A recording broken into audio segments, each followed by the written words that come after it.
Predstavme si takú situáciu, ktorá na prvý pohľad asi popiera úplne akúkoľvek ekonomickú logiku. Platíme proste neskutočne drahý nájom, poistenie a každodennú údržbu za jeden obrovský dopravný úzol. Jasné. Máme tam personál, špičkové bezpečnostné systémy, neustály dozor, proste všetko.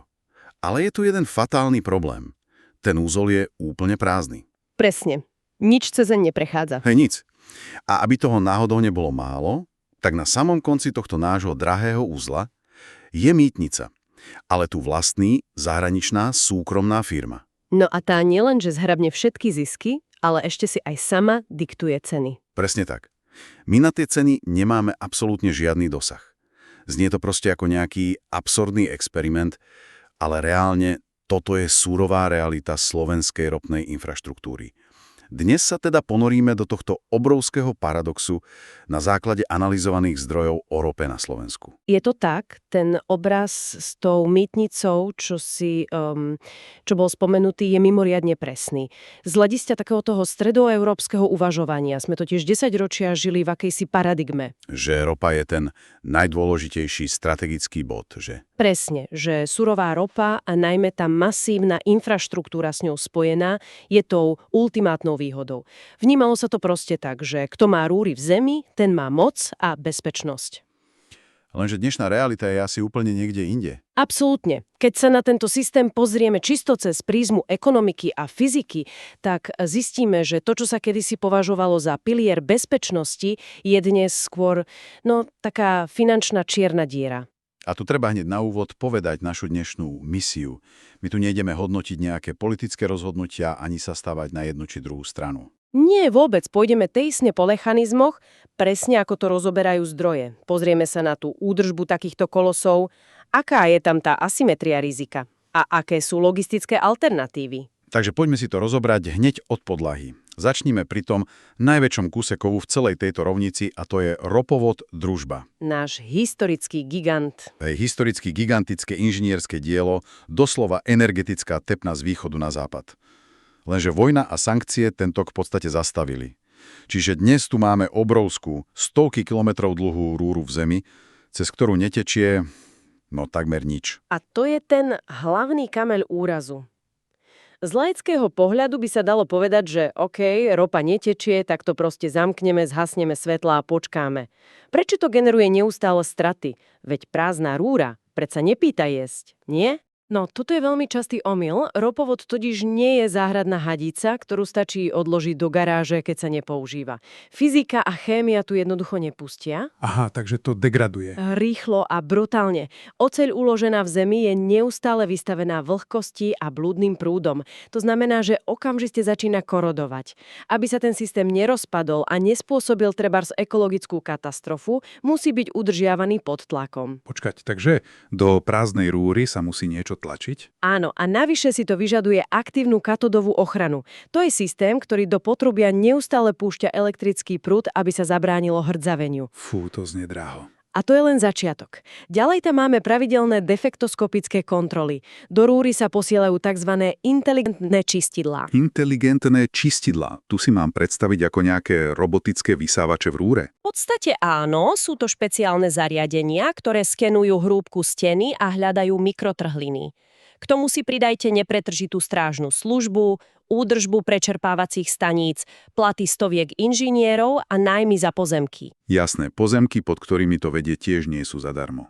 Presne. Tieto fixné náklady sú obrovské, bez ohľadu na to, či rúrou pretečie 1 000 000 barelov denne alebo absolútne ani jedna kvapka. Rozumiem. Takže platíme ťažké milióny len za to, aby sa nám to nerozpadlo pred očami. Ale aj tak sa musím opýtať z iného úhla. Neoplatí sa to udržiavať už len z čisto geopolitického hľadiska. Ako geopolitická páka. Áno, presne. V medzinárodných vzťahoch sa predsa často hovorí o pákach. Aj keď ten ropovod momentálne nefunguje naplno. Nie je to dôležitá strategická karta, ako poistka pre budúce vyjednávania? Čo je tu skutočne fascinujúce a čo analýza detailne rozoberá, je tá trhlina v tomto koncepte. Infraštruktúra je totiž pákov iba za 2 špecifických podmienok. Akých? Buď v nej prúdi surovina, ktorú ten druhý zúfalo potrebuje a vy viete zavrieť kohútik, alebo cez ňu viete sami aktívne ovplyvňovať globálne ceny. Čo my evidentne nevieme. Presne tak.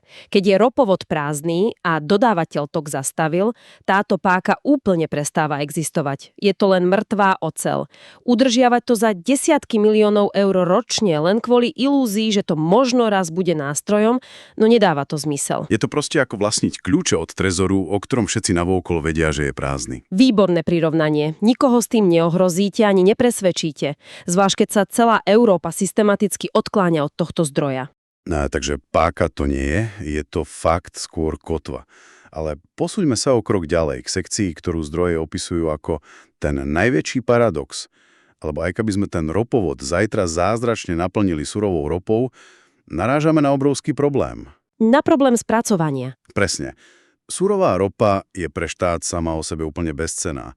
Nedá sa naliať do policajných aut, nedá sa použiť v sanitkách. Musí prejsť rafinériou. Áno, a tu prichádza na scénu Slovnaft. Z dostupných informácií jasne vieme, že túto rafinériu nevlastní štát, ale nadnárodná, konkrétne maďarská spoločnosť MOL. Áno, súkromný kapitál. Ak to z textu správne chápem, tak to funguje tak, že štát platí údržbu ropovodu, znáša rizika ekologických havárií, platí bezpečnosť, ale zisky z hotového produktu zbiera súkromník. To znie, ako by štát kupoval tony surovej pšenice, aby nakrmil obyvateľstvo, ale v krajine je len jedna súkromná pekárňa. A tej pekárni štát ešte aj udržiava budovu. Hej, a musí jej zaplatiť akúkoľvek sumu za to, že z tej pšenice upečie chlieb. Je tá asymetria skutočne takáto brutálna? Je to presne tak. V energetike sa tomuto hovorí asymetria rizika a zisku. Na jednej strane máme štát, ktorý má na pleciach tzv. Iracionálne náklady, teda všetky tie fixné poplatky za údržbu prázdnej infraštruktúry, ktoré sme už spomínali.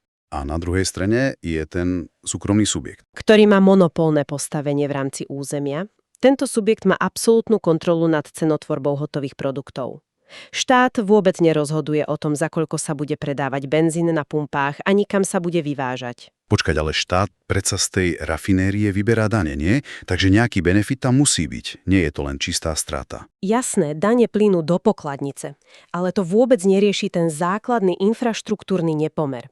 Predstavme si to na procesoch. Ak štátny podnik zvýši poplatky za prepravu ropy, aby pokryl svoje stúpajúce náklady na údržbu toho starnúceho potrubia, čo sa stane? Súkromník sa asi ozve. Súkromná rafinéria má obrovskú vyjednávaciu silu. Môže povedať, že za túto cenu ropu nevezme, alebo, čo je pravdepodobnejšie, tieto zvýšené náklady okamžite premietne do cien pre koncových spotrebiteľov. Čiže my si to aj tak zaplatíme na pumpe.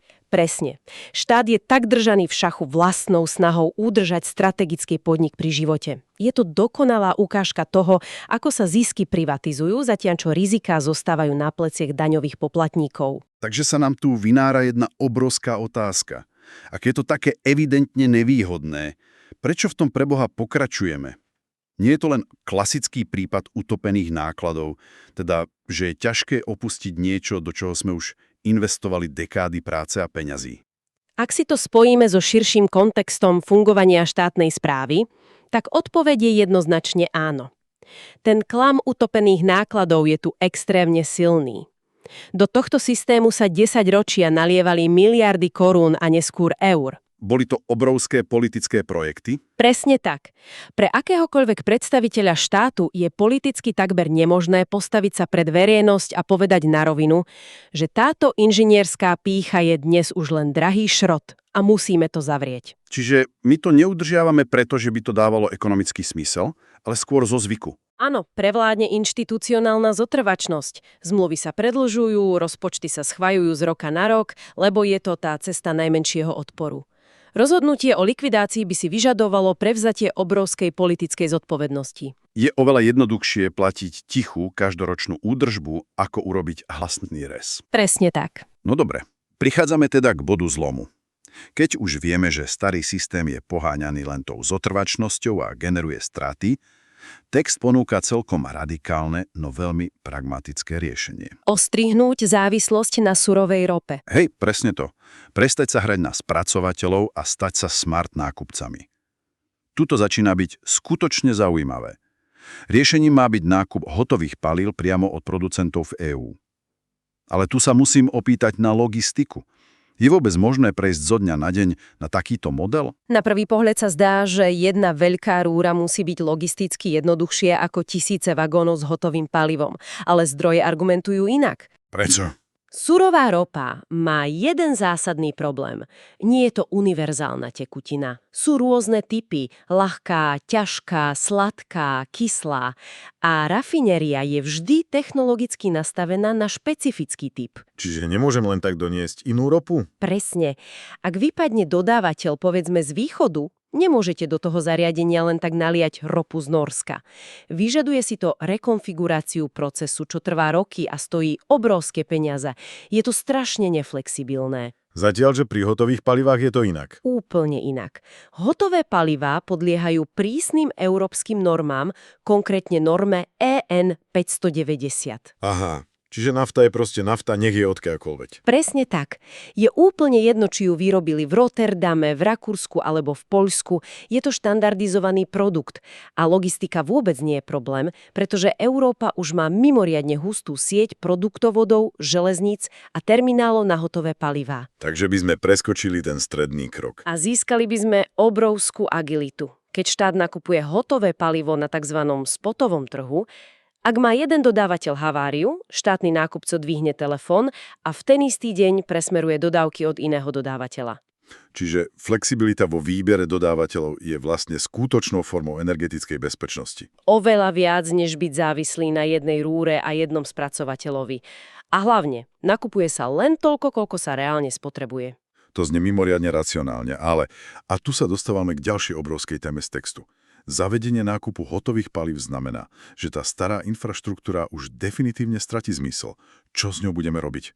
Zdroje hovoria o riadenom útlme a recyklácii ropovodu. Ako si máme predstaviť recykláciu ropovodu? Demontáž a predaj tej ocele je vlastne len jedna a úprimne tá menej zaujímavá časť.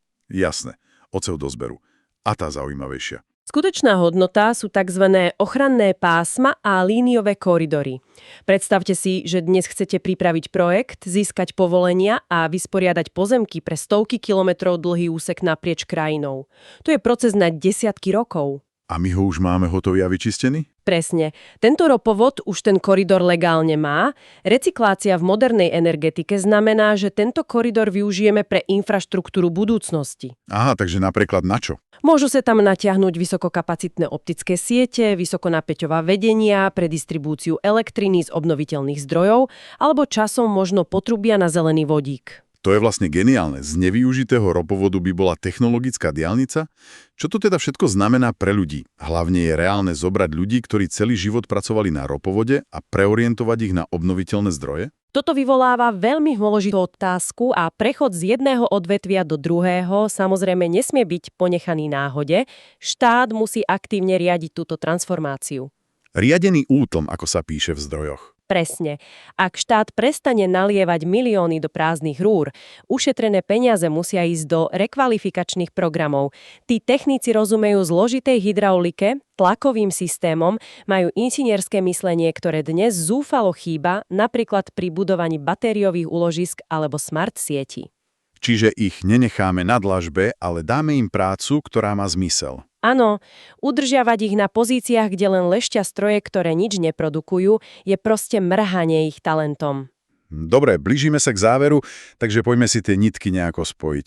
Z analyzovaného textu jednoznačne vyplýva, že surová ropa na Slovensku už nie je strategickou komoditou, ale skôr takouto historickou kotvou. Presne, drahou finančnou záťažou. Racionalita nám diktuje okamžitý prechod na flexibilný nákup hotových palív. Proste postupné odstrihnutie sa od tej ilúzie, ktorú predstavuje prázdny ropovod a ten asymetrický vzťah s rafinériou. Je čas prestať platiť ochranku v tej prázdnej továrne, čo sme spomínali na začiatku. Úplne súhlasím. Snaha o uchovanie tohto starého sveta už proste nie je otázkou energetickej bezpečnosti, je to len zotrvačnosť. Zdroje musíme sústrediť na riešenia, ktoré poskytujú skutočnú diverzifikáciu.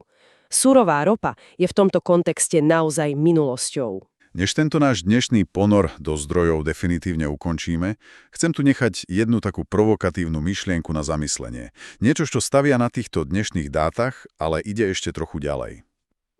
Počúvam. Ak sa totiž takáto obrovská, 10-ročia budovaná a kedysi absolútne strategická infraštruktúra dokáže vplyvom trhu a geopolitiky premeniť na bezcennú finančnú priepasť, natíska sa otázka. Ktoré iné štátne systémy a inštitúcie, ktoré dnes za obrovské peniaze financujeme, sú v skutočnosti tiež len udržiavané pri živote čistou zotrvačnosťou a strachom z inovácie? Zamyslíme sa nad tým. To je pre dnešok z našej hĺbkovej analýzy všetko.